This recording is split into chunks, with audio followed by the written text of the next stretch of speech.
Ini kenapa gue bilang tadi, karena di BJD itu temen gue si Jawa, ini gue sebutin aja namanya karena emang kejadian. Si Jawa tuh bilang, Bim di kamar lu tuh bola basket di atas itu diturun-turunin, jangan dikasih wig. Gue bilang, bro gue gak punya bola basket men.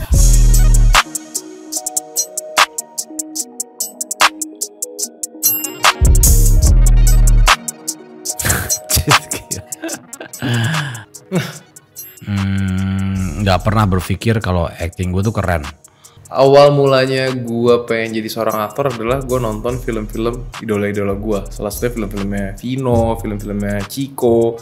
Tawaran main film itu di atas gaji gue dulu waktu gue kerja di bank. Jadi waktu itu wah gue kemanapun uang itu bermuara gue cari. Jadi kesukaan gue sama acting itu baru tumbuh beberapa tahun kemudian setelah gue ngambil film nih buat lucu-lucuan nih, wah buat seru nih, wah buat kayak enak nih, kayak nggak bosen nih.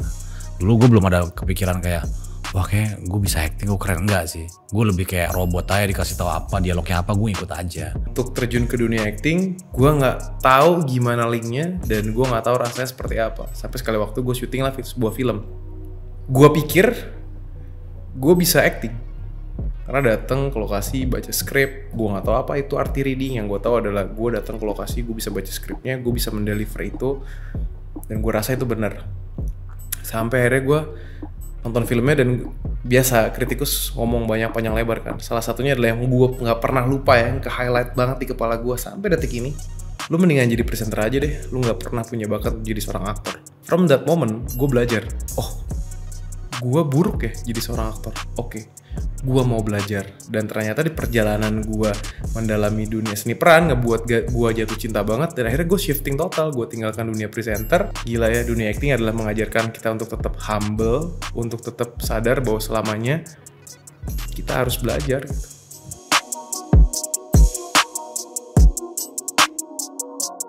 Banyak sih, ada FTV, ada sinetron, ada seni peran dan acting di film itu jatuhnya tuh kayak atlet main bola, atlet main basket sih. Jadi awal-awalnya lo pasti dibantai, cupu gitu sih. Karena kalau lo nggak ngalamin gitu tiba-tiba jago, wah itu aneh tuh.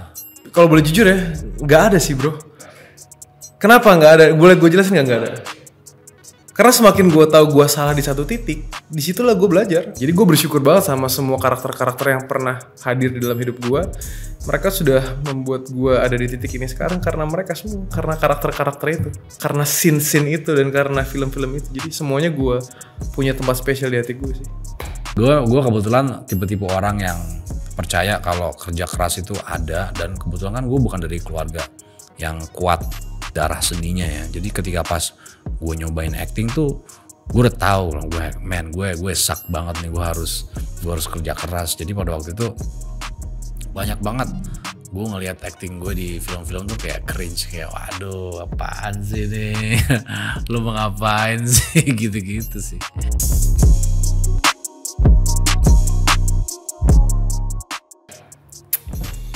Kalau nggak jadi aktor, gue jadi pebisnis ya, tukang kaos. Gue suka banget. Sampai detik ini gue masih produksi kaos itu karena passion gue di jualan kaos. Fashion. Karena gue dulu anaknya anak basket banget, gue jadi atlet basket. Kalau nggak jadi pelatih basket. Masih main basket sekarang? Masih, sedikit-sedikit.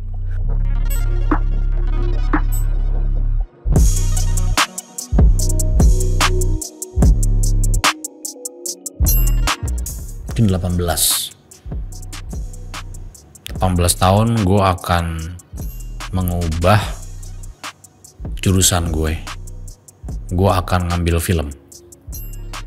Karena gue ngerasa jurusan gue waktu itu di keuangan perbankan random banget.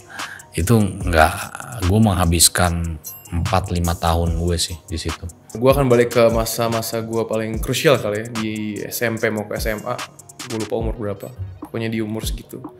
Terus gue mau, kalau gue ketemu sama dia, gue tuh sosok gue yang kecil itu, gue akan pegang mukanya, gue akan bilang, hey be proud of yourself ya. Gue pertama kali bener-bener ngerasain dapat peran, dan perannya itu yang lumayan signifikan itu di umur gue 25, dan tuh kayaknya udah gue bisa lebih awal tuh gue belajar teorinya. Bayangin gue dengan umur gue pertengahan 30-an tuh gue baru nyadar kayak kayaknya gue udah mulai tahu nih mesti ngapain setiap kali dapat film gitu. Jalanin hidupmu dengan penuh kebahagiaan, never afraid. Itu artinya adalah gue bersyukur sama apa yang gue milikin saat ini ya. Jadi gak ada yang mau gue rubah sih.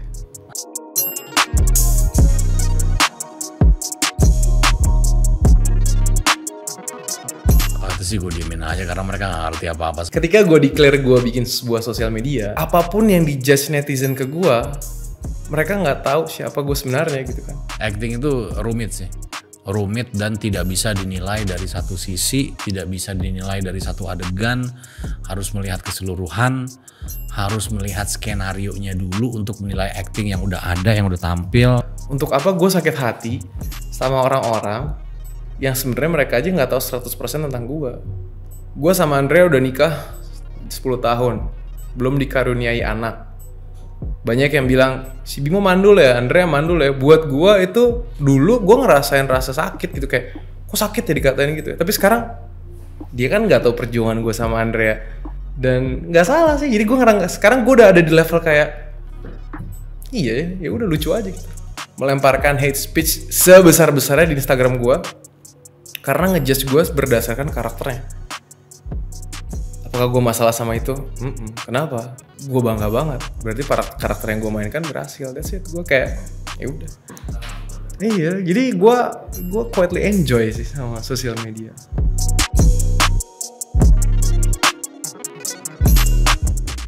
Jadi anak SMA tuh gak akan gue pernah terima. Susah banget. Lu mainin anak umur 16 susah men.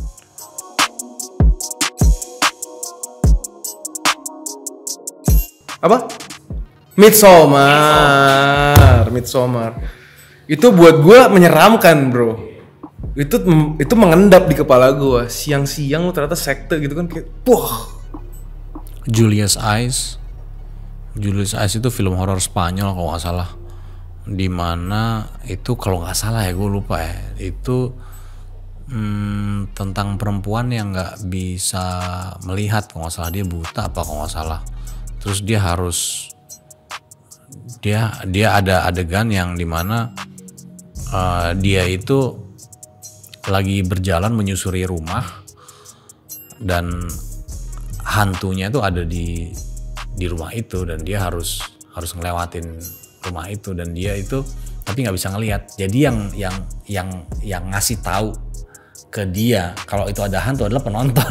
Adegannya itu sangat-sangat natural, sangat-sangat wajar ya, orang buta nggak tahu hantu di mana berada, tapi kan kita penonton gemes gitu karena kita udah ngeliat bentuk hantunya dan sama orang yang diincar sama hantunya. Itu sih menarik itu di situ.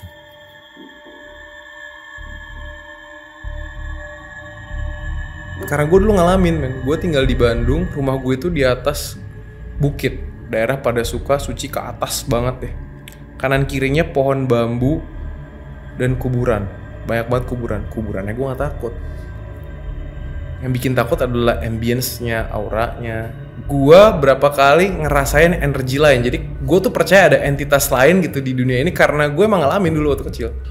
Salah satunya adalah waktu gue sakit, rumah gue 2 lantai di Bandung. Waktu gue sakit, gue tidur di bawah, di lantai bawah, di ruang tengah. Tiba-tiba di satu waktu ada jubah putih gitu ya, dia turun dari tangga, dan itu bukan nyokap gue, bukan bokap gue, bukan mbak gue juga, ngapain juga mbak gue pakai spray kayak gitu kan, aneh banget.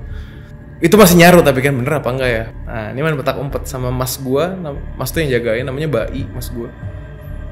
Main petak umpet di lantai atas. Jadi lantai atas gue itu karena rumah zaman dulu dari kayu gitu bro, jadi kalau lompat-lompat kedengeran krek. Lompat-lompat nih. Gue pikir si Bai lompat-lompat. Gue tuh ngejar Bai, main kejar-kejaran gitu. Tiba-tiba nyokap gue dari bawah lari, meluk gue, tak, dibawa ke bawah. Kamu ngeliat apa? Enggak, aku lagi main sama Bai. Main apa? Bai lompat-lompat. Bai dari tadi di bawah. Dan itu mati lampu bos. Jadi gue main sama sebuah sosok yang lompat-lompat dan gue nggak ngerti itu pocong atau bukan, gue nggak tahu ya. Cuma yang jelas sosok itu lompat-lompat, gue ingat. Dan yang terakhir adalah nyokap gue mengundang melakukan eksorsisme di rumah. Setiap pojok rumah gue dilemparin air suci gitulah. Ada yang mental men, mental gue pikir waktu itu gue masih kecil kayak bener nggak nih ya. Gitu. Gue juga bukan antipati karena masih kecil nggak percaya kan. Tapi yang bikin gue trauma banget nih. Di rumah gue ada lukisan kayak gini, anjing herder. Lukisan anjing herdernya ketawa kenceng banget. Hahaha. Udah gitu nangis kenceng, gue merinding bangke. Gue nggak pernah lupa itu sindernya, beneran kayak gitu. Hihiha. Banyak banget. Sampai kenceng banget, kenceng, pelan. Hilang.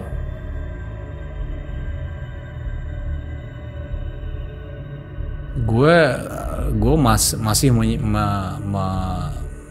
masih menyangkut sama tadi cerita gue itu ya. Gue itu kayaknya nggak akan pernah cocok sama rumah gede, rumah tua. Itu gue nggak akan pernah cocok karena gue itu terbiasa ngapain itu bareng-bareng. Kayak misalnya gue sama istri, sama anak-anak. Kalaupun gue tidur sendiri, di seperti yang cerita tadi gue ceritain, itu gue tahu di sebelah gue tuh ada kamar istri gue dan anak gue pasti nangis gitu. Tapi kalau semuanya silent gitu ya, itu kadang-kadang suka gue tegur-tegurin gitu. Kayak misalnya gue lagi sekarang gitu ya, gue lagi di rumah gitu ya, gue lagi di kamar, terus nggak ada suara, itu pasti gue keluar kamar, gue bilang, gue ngeliat satu lagi megang headset, terus dia lagi main Free Fire, anak gue juga lagi begitu, gue langsung copot headsetnya, main biasa aja sama adik-adik kamu, main biasa aja, main Lego kayak main apa kayak main aja, kan gue punya anjing kan di rumah, main aja sama anjing, sama Ginger nama anjing gue, main aja gitu. Karena ketika pas gue di rumah terus nggak ada suara apa-apa, ya itu agak aneh tuh buat gue. Gue berasa kayak ada yang ngeliatin gue banget.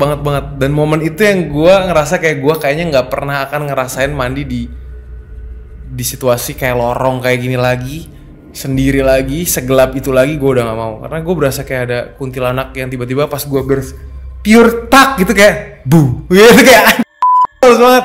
Itu yang gue bilang, gue hindarin. Gue ada di rumah gede, kalaupun rumahnya kecil gue nggak bisa orang-orang pada diem, harus berisik. Orang kan bilang harus sepi supaya bisa fokus. Kalau gue nggak, harus rame. Nah berarti gue harus oke, mereka baik-baik aja, gue baru bisa fokus. Gue takut sendirian. Buat gue traveling sendiri aja tuh gue nggak terbiasa gitu loh. Kayak ada yang hilang aja gitu. Ini kenapa gue bilang tadi, karena di BJD itu temen gue si Jawa, ini gue sebutin aja namanya karena emang kejadian. Si Jawa tuh bilang, Bim di kamar lu tuh bola basket di atas itu diturun-turunin, jangan dikasih wick. Gue bilang, bro gue gak punya bola basket men. Gue gak punya bola basket. Wah lah itu di kamar lu.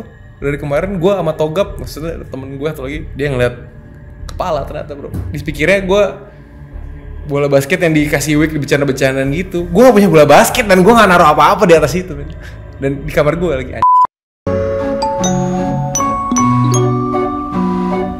Jagat Arwah adalah sebuah film horor fantasi yang bercerita tentang seorang anak muda yang namanya Raga. Oleh karena itu keturunan Aditya itu memiliki bakat supranatural yang sangat spesial, bisa mengeluarkan tenaga dalam, bisa berkomunikasi dengan hantu, dan bisa ada di dua dunia, di jagat manusia dan di jagat arwah. Ketika Raga memutuskan untuk mendalami kemampuan supranaturalnya semenjak bapaknya meninggal, Raga ditemanin oleh Jaya yang diperankan oleh saya. Di sepanjang perjalanannya Raga, di situ Raga akan bertemu dengan kuntilanak, dengan genderuwo, dengan noni Belanda yang akan ngebantunya dia untuk mencapai tujuannya sebagai penerus Aditya.